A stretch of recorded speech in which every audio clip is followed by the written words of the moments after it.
acontecia um pastoreio, alguém liderava, alguém cooperava com aquele grupo, e a igreja ia crescendo, a igreja ia se expandindo, as pessoas não estavam preocupadas em servir ao Senhor Jesus para ficarem ricas, ou curadas, ou terem paz, eles simplesmente queriam servir a Jesus para ter os seus nomes escritos no livro da vida.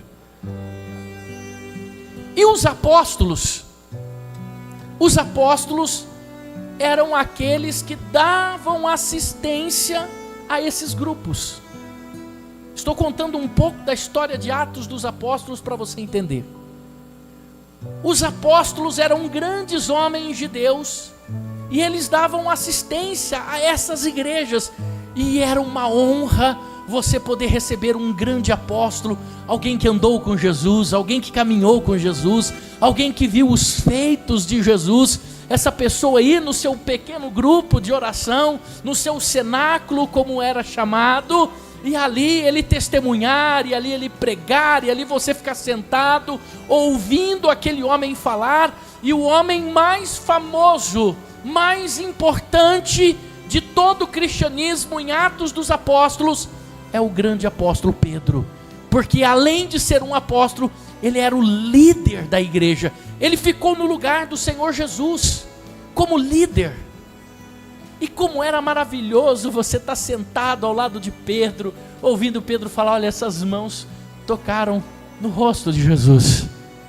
Olha, essas mãos segurou as mãos de Jesus quando eu estava naufragando nas águas, e ali Jesus estendeu as suas mãos e segurou-me e me libertou. Olha, era um privilégio você estar ouvindo o grande apóstolo Pedro, um homem que as pessoas colocavam os enfermos por onde ele passava, porque diz a Bíblia que a sombra dele curava os enfermos.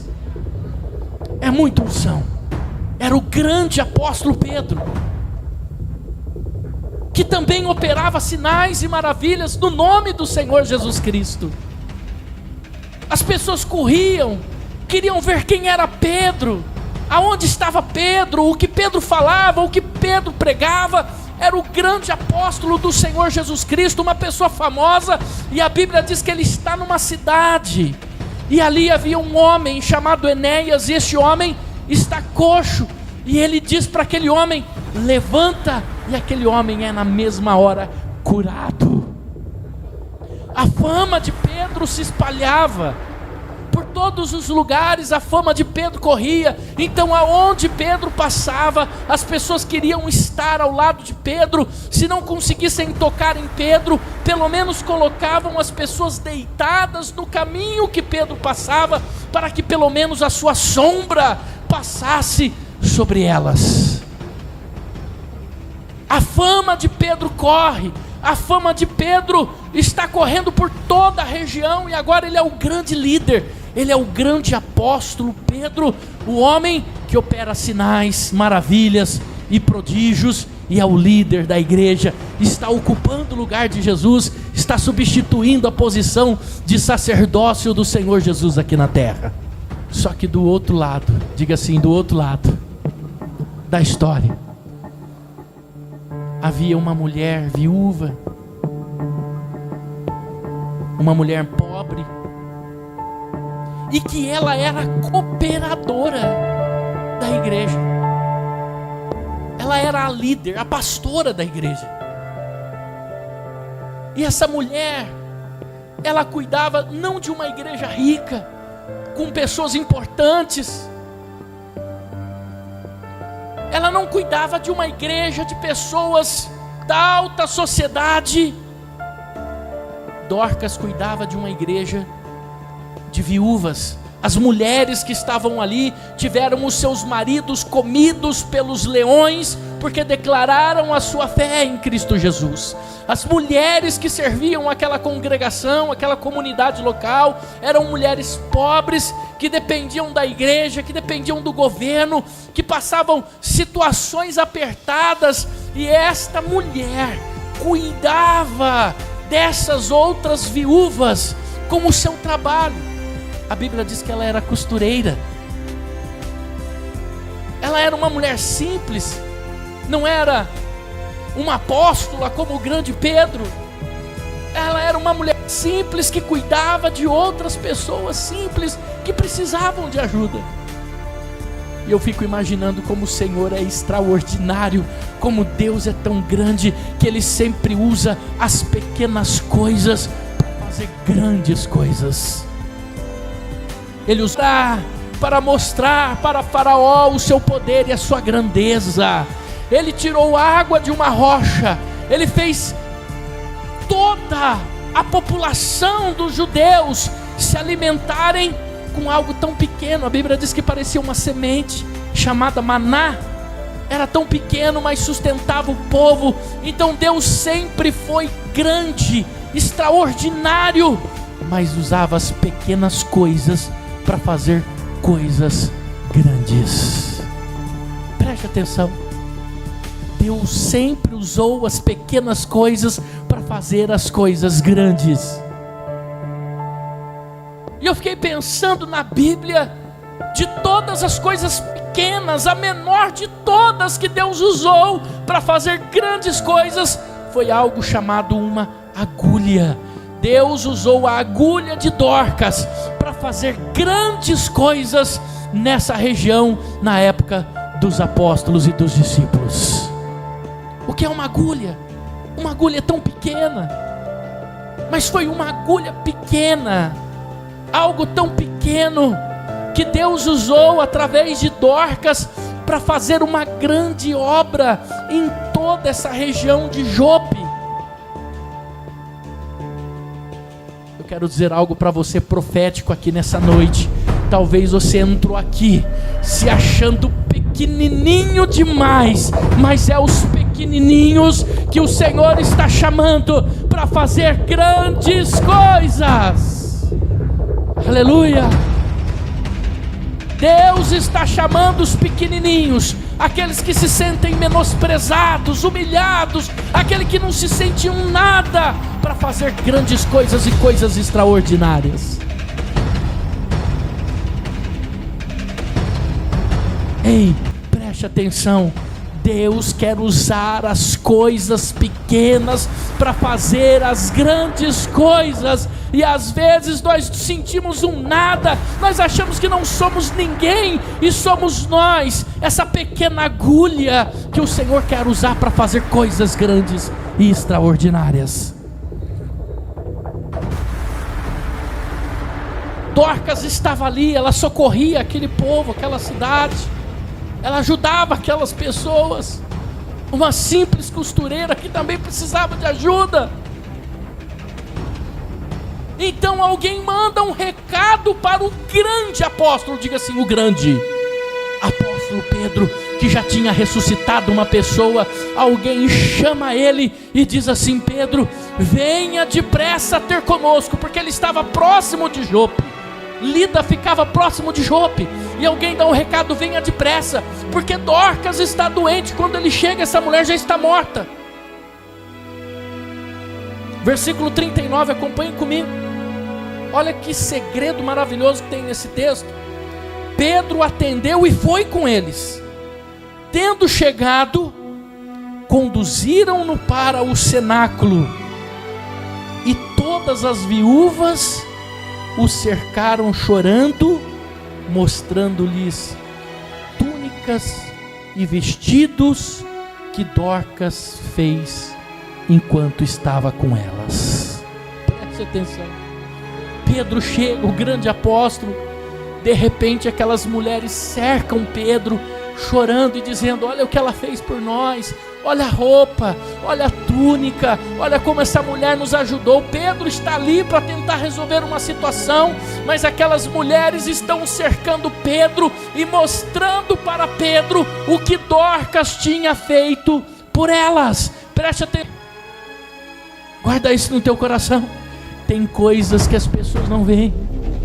Pedro era um grande apóstolo, era um homem de Deus, era uma pessoa que curava os doentes, os enfermos. Havia uma unção extraordinária na vida de Pedro, mas Pedro não via coisas. Existem coisas que grandes apóstolos, existem coisas que Pedro não vê. Às vezes nós estamos na igreja, a gente olha para o lado e a gente fala: mas por que fulana está aí tão desanimada? Por que fulana está reclamando? Por que ciclano está chorando? Por que tal pessoa está de cabeça baixa? Existem coisas que as pessoas não veem, o que você faz, o que você passa, o que você sofre, o que você enfrenta. Existem coisas que o pastor não vê, existem coisas que os obreiros não vê, existem coisas que as pessoas não veem. E muitas vezes nós criticamos a pessoa. Ah, mas fulano deveria estar fazendo, fulano deveria ter feito. Por que a pessoa vem na igreja daquele jeito? Se é para ficar de cabeça baixa, se é para não fazer nada na igreja, então por que vem? Tem coisas que Pedro não vê. Existem coisas que nós fazemos que as pessoas não conseguem ver, não conseguem enxergar. E por isso às vezes somos criticados. Ei, cuidado quando você critica alguém. Preste atenção, cuidado quando você critica alguém, porque tem coisas que você não consegue ver.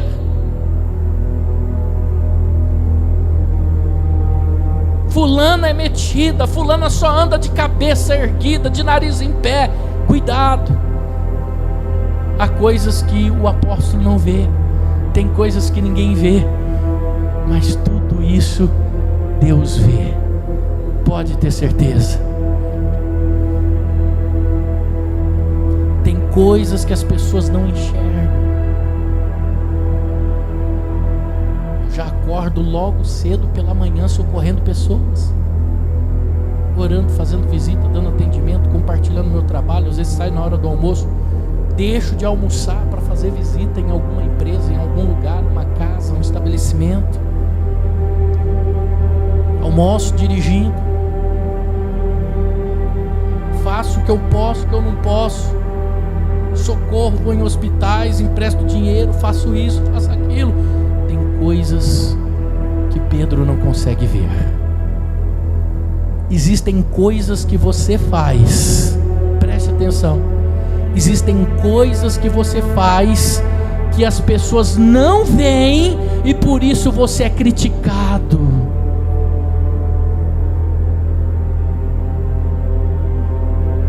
Olha só onde nós estamos. Cercaram Pedro, chorando. Olha o que Dorcas fez por nós. Você imagina Pedro, o grande apóstolo, chega naquele lugar, naquele ambiente, e ele vai ter que falar com Deus. Ele vai falar: Senhor, pelo amor de Deus, e agora? Ressuscita essa mulher, porque o que ela faz, eu como grande apóstolo não consigo fazer. Entenda, existem coisas que você faz que ninguém mais vai conseguir fazer. Você precisa entender o propósito que Deus colocou na sua vida. Você precisa entender o chamado que Deus colocou para você fazer. Existem pessoas que dependem de você. Ei, preste atenção. Tem almas lá fora, no mundo, morrendo, estão desesperadas, e você aí querendo deixar para trás a agulha que Deus colocou na sua mão. Não jogue a agulha fora. Deus tem propósitos extraordinários na sua vida e através de você. Aleluia. Vai ter hora que o grande apóstolo não vai conseguir resolver, que ele vai ter que ressuscitar Dorcas. Ele era o líder da igreja, ele era o grande apóstolo, mas isso ele não podia fazer. Existem coisas que as pessoas não conseguem fazer, só você faz, e Deus precisa de você. Preste atenção, Deus precisa de você. Aleluia. Todos nós temos um propósito, um chamado, e muitas vezes nós enterramos esse chamado. Eu queria chegar nesse ponto, e se fosse para a gente colocar um título dessa mensagem, seria: a agulha que fez falta no céu. Aleluia. A agulha que fez falta é um objeto tão pequeno, é tão pequeno uma agulha, mas ela fez falta. Olha só, versículo 40, Pedro, tendo feito sair todas, pondo-se de joelhos, orou, e voltando-se para o corpo, disse: Tabita, levanta-te. ela abriu os olhos e vendo Pedro, sentou. Preste atenção, tem coisas que o apóstolo vai ter que ressuscitar, porque ele não consegue fazer. Ele podia, ele tinha unção, ele conseguiu levantar essa mulher da morte no nome de Jesus, mas ele não podia ajudar aquelas viúvas, aquelas pessoas que estavam ali precisando. Às vezes a gente se sente tão inútil no reino, mas o que eu posso fazer? O que eu faço? Como eu sirvo a Deus? Como que eu faço? E agora, existem coisas que você faz e ninguém mais pode fazer. E nós vamos entregando o que Deus colocou na nossa mão, às vezes por pirraça, às vezes por birra, às vezes porque nós não estamos dispostos a enfrentar o que temos que enfrentar, e nós vamos largando, vamos abandonando as nossas posições, enquanto nós estamos esquecendo que o reino de Deus precisa de nós. Aleluia. Guarda uma coisa no teu coração, firma isso. Não desista, não desanime, pregue a palavra, alcance aqueles que precisam, faça o que tenha que fazer para o reino de Deus crescer e esqueça aqueles que estão do seu lado, porque existem coisas que você faz que ninguém vê, mas Deus vê.